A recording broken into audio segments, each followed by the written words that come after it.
So, good afternoon. Eloise and I are going to do a little role playing for you now to show what it could look like when you meet with your legislator. So, we're going to do two different role plays. The first one, Eloise will be the advocate and I will be a representative. And this is what it might look like when you're meeting with a representative who cares about affordable housing, homelessness, and knows a lot about our issues, and might be a little bit easier to message our advocacy message to. So, we'll go ahead and get started, and Eloise will act as if she is coming into my office to meet with me. Hello, Representative Hudgens. My name is Eloise. I live and work in your district as a housing case manager for Capitol Hill Housing, and I'm here today for Housing and Homelessness Advocacy Day. Great, it's nice to meet you. I'm not really familiar with Capitol Hill Housing or your Advocacy Day. Oh, well, we're actually here today with over 500 other advocates, housing providers, housing developers, and persons living in affordable housing or experiencing homelessness, to talk to you about a number of different pieces of legislation that will help provide housing and put an end to homelessness. I personally work for Capitol Hill Housing in a building that received funding from the Housing Trust Fund, and I'd like to speak with you about this. Wow, that sounds like a great movement that you guys have, and thank you for working as a housing case manager. That's important work. What is it that I can do for you today? So I'm here today to ask you to fully fund the Housing Trust Fund in the capital budget for the next biennium. Are you familiar with the Housing Trust Fund? I sure am. I'm actually a strong supporter of the Housing Trust Fund, and I know the great work it funds in our district and throughout the state.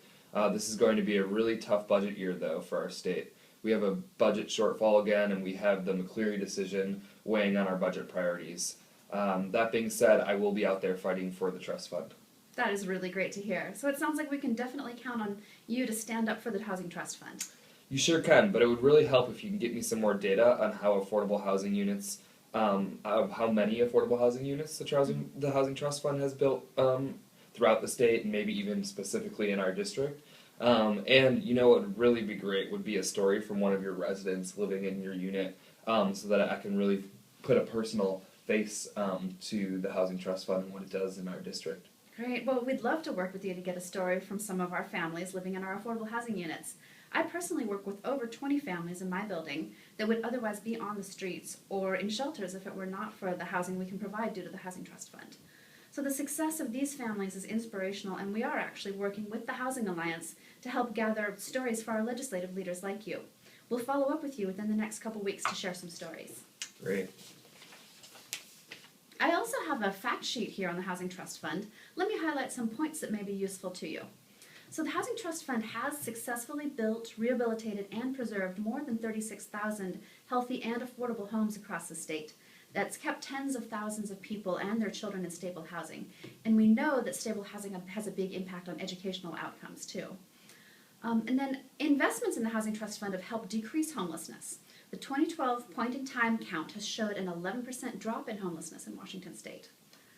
And also, Housing Trust Fund currently leverages other sources of private and public sector funds at a ratio of $5.50 in additional funds for every $1 in state funds. Wow. Yeah, so since its inception in 1989, it's secured more than $3 billion in additional investment from our community. Wow. One last point for you, the Housing Trust Fund does more than create affordable homes. For every 1,000 apartments that are developed, 1,200 jobs are created, 79 million is generated in local income, and 83 million is generated in taxes and fees for local governments. Wow, thank you. This is really useful information, and a lot of these numbers I can really use in helping fight for the Housing Trust Fund.